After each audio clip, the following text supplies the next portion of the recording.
Universe நேயர்களுக்கு எனது அன்பான வணக்கத்தை தெரிவித்துக் கொள்கிறேன் தோழர்களே. திராவிட முன்னேற்ற கழகத்தின் தலைவரும் தமிழ்நாடு முதலமைச்சருமான மு.க.ஸ்டாலின் அவர்களிடமிருந்து இப்படி ஒரு காணொளி வரும் நான் கனவுல கூட எதிர்பார்க்கிறேன். உண்மையிலேயே ஆச்சரியப்பட்டேன். புல்லரிச்சு போயிருச்சுங்க. பேச பேச ஸ்டாலின் தான் பேசுறாரா? தமிழ்நாடு முதலமைச்சராக இருக்கக்கூடிய ஒரு தலைவர், ஒரு முதலமைச்சர் இப்படி பேசுறாரா? நான் முதல் முறையாக கேட்கிறேன். சல்யூட், வாழ்த்துக்கள் முதலமைச்சர் அவர்களே, மு.க.ஸ்டாலின் அவர்களே, நெஞ்சத்திலிருந்து வாழ்த்துக்களை நான் சொல்லுகிறேன்.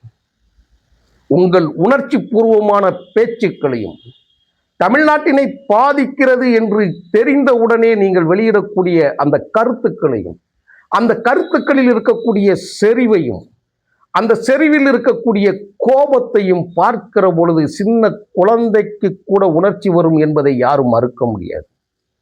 நாம் பாடுபட்டு விதைத்து நிலத்தை அறுவடை செய்வதற்கு முன்னால் எத்தனை நடவடிக்கைகளில் அந்த நிலத்தை பண்படுத்தி கொண்டு வந்து இன்னைக்கு சமவெளி பாதையில் நம்ம சேர்த்திருக்கிற பொழுது மத்திய அரசின் திட்டங்களை எல்லாம், நம் மக்களுக்கு நலன் பயக்கக்கூடிய திட்டங்களை எல்லாம், குடும்பத்தில் வறுமையை ஒழிப்பதற்கு குழந்தை கட்டுப்பாடு நமக்கு அவசியம், மருத்துவத்தில் இருந்து நாம் தப்பிப்பதற்கு குழந்தை பிறப்பு நமக்கு தடுப்பது அவசியம் என்பதை ஏற்றுக்கொண்டு செயல்படுத்திய காரணத்தினால் நான் தலையின் மீது இடி விழுந்த செயலை பார்த்துதான் முதலமைச்சர் பொங்கி போயிருக்கிறார். 1950-60 திமுகவை நீங்கள் பார்த்து விடாதீர்கள் அப்படின்னு சொல்லியிருக்காங்க. கௌரவமா இருக்கு. இதுதான் வேணும். பெரியாரும் அண்ணாவும் நீதி கட்சி தலைவர்களும் திராவிட இயக்கத்தில் தன்னை ஈந்து, குடும்பங்களை ஈந்து, தீ குளித்து இந்த மண்ணுக்காக உயிர் நீத்த அத்தனை பிறவிகளுக்கும், அத்தனை உயிர்களுக்கும் இதை சமர்ப்பணமாக நம்ம கொடுக்கலாம். இன்னைக்கு நான் போட்டிருக்கக்கூடிய இந்த வெள்ளச்சட்டை, நான் பேசக்கூடிய இந்த உரிமை குரல் யார் கொடுத்தது என்று சொன்னால் எங்கள் தலைவர்கள் தான் எங்களுக்கு கொடுத்து சென்று இருக்கிறார்கள். எங்களுக்கான கடமையை செய்வதற்கு, இந்த நாட்டின் திட்டங்களை கேட்டு பெறுவதற்கு நாடாளுமன்றம் என்கின்ற அமைப்பு அவசியமானது என்பதை உணர்ந்துதான் பேரறிஞர் அண்ணா முதன்முதலாக நாடாளுமன்றம் சென்றார். அந்த வரலாறுலாம் பெரிய வரலாறு, நீதி கட்சி வரலாறுகள்ல. சரி, ஏன் என்ன பிரச்சனை? ஒரு லைன்ல நான் சொல்றேன். 16ஆம் தேதி, ஏப்ரல் 16ஆம் தேதி நாடாளுமன்றத்தை அவர்கள் தன்னிச்சையாக கூட்டி அந்த நாடாளுமன்றத்தில் ஒரு சட்டத்தை நிறைவேற்ற போறாங்க. அது என்ன சட்டம்? டிமானிஸ்ட்ரேஷன்ங்கிற ஒரு இதில் அப்படியே உள்ள கொண்டு வந்துட்டு மக்கள் தொகையின் அடிப்படையில் நாடாளுமன்ற உறுப்பினர்களின் எண்ணிக்கையை கூட்டுவதும் குறைப்பதும் நாங்கள் செய்ய போகிறோம் சொல்கிறான். இது எப்படி இருக்கு தெரியுமா? கேட்கலாம், இது சமன்படுத்துறது தான் நல்லா தானே இருக்குங்கிறது. அது எப்படி சமன்படுத்த இருக்க முடியும்? எங்கள் மாநிலத்தை ஒழுங்குபடுத்துவதற்காக, எங்கள் மக்களை பண்படுத்துவதற்காக, வீட்டிற்கு 2 குழந்தைகள் என்கின்ற திட்டத்தை நடைமுறைப்படுத்தியதற்காக எங்களுக்கு இந்த தண்டனையா என்று கேட்டிருக்கிறார். இந்திய பிரஜைகளா? இல்லை, நீங்கள் ஒரு பெரிய கூட்டம். அண்ணா சொன்னாருங்க, ஒரு வார்த்தை அண்ணா சொன்னார். நீங்க மக்கள் தொகையின் எண்ணிக்கையின் அடிப்படையில் தான் நாங்கள் மொழிகளை தேசிய மொழிகளாக அறிவிக்கிறோம் என்று சொன்னால் தேசிய பறவையை மயிலை ஏன் அறிவித்தீர்கள் என்று கேட்டார். மயிலை ஏன் நீ அறிவிச்ச? எண்ணிக்கையின் அடிப்படையில் இருக்க வேண்டும் என்று சொன்னால் காக்கையை தான் அறிவிக்க வேண்டும், காக்கைகளின் எண்ணிக்கை தானே நாட்டில் அதிகம் என்று கேட்டார். புல்லரித்து போயிட்டாங்க.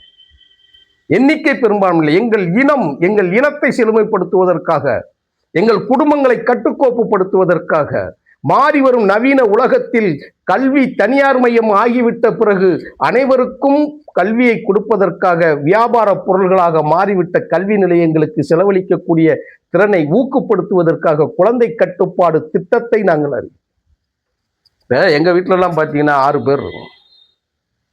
இப்ப எங்க வீட்டுக்கு எதிர பாத்தீங்கன்னா 12 பேர் இருப்போம். அப்பயே பக்கத்துல பாத்தீங்கன்னா வீட்டுல 2 பேர் இருப்பாங்க, 3 பேர் இருப்பாங்க. அந்த 2 பேர் இருக்கக்கூடிய குழந்தைகள் வீட்டில் எல்லா செல்வாக்கோடு இருப்பாங்க. இப்போ நாங்கள் பரவாயில்லாமல் இருக்கக்கூடிய குடும்பங்கள்னு வச்சுக்கோங்க, மேல்மட்ட குடும்பங்கள்னு வச்சுக்கோங்களேன். அப்படி இருந்துச்சு அப்படின்னா அவர்களுக்கு உணவு தட்டுப்பாடு எந்த பிரச்சனை வராது. உணவு பஞ்ச காலத்தில் கூட நீங்கள் இன்னைக்கு இருக்கக்கூடிய நிலைமை வரக்கூடாது. நான் கேலியாக கூட என் நண்பர்களிடம் சொல்லுவேன், ஒரு 3 மாதத்திலிருந்து 4 மாதங்கள் ரேஷன் பொருளை நிப்பாட்டிட்டாங்கன்னு வச்சுக்கோங்களேன், இலவச அரிசியை நிப்பாட்டிட்டாங்கன்னு வச்சுக்கோங்களேன், பலூன்ல ஊசி குத்துனா காத்து எப்படி இறங்குவது போல் மக்களோட ஊட்டச்சத்து குறைபாடுக்கு முழு காரணம் பசி, பஞ்சம், பட்டினி வரக்கூடிய நிலைமை கூட உருவாகும். அதை தமிழ்நாடு அரசு தடுத்து வைத்திருக்கிறது. இந்திய அளவில் தனிநபர் உற்பத்தி அதன் மூலமாக கூடுகிறது, தனிநபர் வருமானம் அதன் மூலமாக கூடுகிறது, பெண்களின் திறன் மேலே அதிகரிக்கிறது, பெண்களின் கைக்கு பணம் போகிறது. அப்படிங்கிற பல்வேறு திட்டங்களை நடைமுறைப்படுத்தி எல்லாமே பெரிய அளவுல கொண்டு வந்துட்டோம். இந்தியாவோட ஜிடிபிக்கு தமிழ்நாடு அரசு கொடுக்கக்கூடிய வருவாய் இருக்கு இல்லையா, ஜிஎஸ்டி மூலமாக மற்ற வரிகள் மூலமாக இருக்கக்கூடிய வருவாய் இந்தியாவையே ஆளுவதற்கு, இந்தியாவையே பண நிதி கட்டுப்பாட்டிற்கு கொண்டு வருவதற்கு காரணமா இருக்கு. அது ரொம்ப முக்கியமானது. அப்ப நாடாளுமன்ற உறுப்பினர்கள் எண்ணிக்கையை குறைத்து விட்டுட்டு தமிழ்நாட்டினுடைய குரலை அதாவது கடல்ல பெருங்காயத்தை போட்டா என்ன ஆகும்? அதோட சுவை எங்க பார்க்க முடியுமா? நீங்க பெரிய மக்கள் தொகையை கட்டுப்பாடு இல்லாமல், கல்வி இல்லாமல், ஒழுக்கக்கேடுகள் நிறைந்த ஒரு சமூகமாக பீகார், உத்தரப்பிரதேசம், அவங்களுக்கு தப்புன்னா தப்புன்னே தெரிய மாட்டாங்க. அப்படி ஒரு கூட்டத்தை வளர்த்து வச்சிருக்கிறாங்க. கல்வியே இல்லாம, பள்ளிக்கூடமே இல்லாம. நம்ம கிட்ட சில சில குறைபாடுகள் வேணா இருக்கலாம், ஆனா அந்த இன்ஃப்ராஸ்ட்ரக்சர் நம்ம கிட்ட கட்டுப்பாடா இருக்கு. நம்ம தெருவை விட்டு வெளியே வந்தோம்னா ஒரு ஆரம்ப பள்ளி இருக்கும், ஆரம்ப சுகாதார நிலையம் இருக்கும். எல்லார் வீட்டில் இன்னைக்கு சைக்கிள் இல்லாத வீடுகள் தான் எக்கச்சக்கமா இருக்கு. சைக்கிள் பயன்பாடே அற்றுப்போச்சு. அங்க அப்படி கிடையாது, இன்னும் ரிக்ஷா வண்டி தான் ஓட்டிக்கிட்டு இருக்காங்க. பீகார், உத்தரப்பிரதேசம், மத்திய பிரதேசம், சத்தீஸ்கர், நம்ம சின்ன சின்ன சிஸ்டர்ஸ் மாநிலங்கள்னு சொல்லுவாங்க. அதாவது ஒரு 8 மாநிலங்கள், சிக்கிம், அருணாச்சல பிரதேசம், மணிப்பூர், அந்த மாதிரி இருக்கு இல்லையா, அதுகள்லாம் அக்கா தங்கச்சியா அந்த மாதிரி உறவுகளில் இருக்கக்கூடிய குட்டி குட்டி தேசங்கள் அப்படிங்கிற மாதிரி சொல்லுவாங்க. அவங்ககிட்ட எந்ததுமே கிடையாது. விதிவிலக்குன்னா அந்த மேல் மட்டத்தில் இருக்கிறவங்க மட்டும்தான் இருப்பாங்க. அப்போ நாங்கள் குழந்தை கட்டுப்பாடு திட்டத்தை கொண்டு எங்களுடைய தனிநபர் விருப்பு வெறுப்புகள் இல்லாமல் நாட்டை நாங்கள் செழுமைப்படுத்தியதற்கு எங்களுக்கு தண்டனை கொடுத்திருக்கீங்களா? பழைய திமுகவை எங்களை ஆக்கிராதீங்க. அதில் ஸ்டாலின் ஒரு வார்த்தை சொன்னார், எனக்கு உண்மையிலே ஆச்சரியமா இருந்தார். திருப்பி திருப்பி நான் கேட்டேன், என்னன்னு கேட்டேன், மிரட்டி பார்க்குறீங்களன்னு என்ன கேட்குறீங்களா? இதை அப்படியே எடுத்துக்கொள்ளுங்கள் அப்படின்னா. என்ன மிரட்டுறேன்னு நீங்க நினைக்கலாம், ஆனா அப்படி கூட எடுத்துக்கொள்ளுங்கள். குடும்பம் குடும்பமாக தெருவில் உட்காருவோம். தமிழ்நாடு இந்தியாவுக்கே வழிகாட்டும் அந்த நிலையை நீங்கள் உருவாக்கி விடாதீர்கள் என்று சொன்னார். அதான் நமக்கு பெருமையா இருக்கு. அதாவதுங்க, கொள்கை அப்படின்னா என்னன்னு சொல்லி கேட்கிறாங்க இல்லையா, இதுதாங்க கொள்கை. கோட்பாடு என்றால் என்னவென்று சொல்கிறார்கள்ல, இதுதாங்க கோட்பாடு. இன்னும் சொல்லட்டா, பெரியார் அண்ணா யாருன்னு கேட்கிறாரு இல்லையா, இதுதான் பெரியார் அண்ணா. இன்னைக்கு சமகால அரசியலுக்கு 50 ஆண்டுகளுக்கு மேலாக அரசியல் பண்ணிய டாக்டர் கலைஞர், புரட்சித் தலைவர் எம்ஜிஆர் அவர்கள், இது புரட்சித் தலைவர் ஜெயலலிதா அவர்கள் அப்படிங்கிற ஒரு பெரிய பெரிய அவர்கள் காலத்தில் ஒரு ஜாம்பவான்களைப் போல அரசியல் செய்து கொண்டிருக்கக்கூடிய நபர்கள் இருக்கிற சூழலில் இந்த மாதிரி திட்டங்களை நீங்க கொண்டு வந்துட முடியுமா? விட்டுருவாங்களா? என்ன நடந்துச்சுன்னு சொல்லி நம்ம பார்ப்போமா? இன்னைக்கு இவ்வளவு துணிச்சலா நீங்க கொண்டு வர்ற சூழல் இல்லைன்னா, இப்ப திமுக மாதிரி ஸ்டாலினை போல, வைகோ அவர்களைப் போல, ராமதாஸ் அவர்களைப் போல, திருமாவளவன் அவர்களைப் போல நீங்க எப்படின்னா, இப்ப ராமதாஸ் அவர்கள் இப்ப பெட்டுக்கு ஒதுங்கிட்டாங்க. ஒரு கட்டுப்பாடோட கூட்டணி கம்யூனிஸ்ட் இயக்கங்களைப் போல இப்படி ஒரு கொள்கை சார்ந்த இயக்கங்கள் இருக்கணும். எனக்கு ரொம்ப ஆச்சரியமா இருக்கு. பிரேமலதா எதுக்குதுங்க தேமுதிக? அதுதான் நல்ல சகவாசம் வேணுங்கிறது. பிரேமலதா எதுக்குது? ஆமா, எனக்கு ரொம்ப ஆச்சரியம். நீங்க இந்த மாதிரி தொகுதியை குறைத்தீர்கள் என்றால் எங்களுக்கு தொகுதியை குறைத்து மற்றவங்களை, அதாவது 543 தொகுதிகளில் இப்போ 800 சொச்ச தொகுதி கொண்டு போறாங்கன்னா, நம்மளாம் அதில் ஒரு சின்ன ஸ்பாட் நம்மளை கண்டுக்கிடவே மாட்டாங்க. காஷ்மீருக்கு என்ன நிலை நடந்ததோ, மணிப்பூருக்கு என்ன நிலை நடந்ததோ அதுதான் தமிழ்நாட்டுக்கும் நடக்கும்.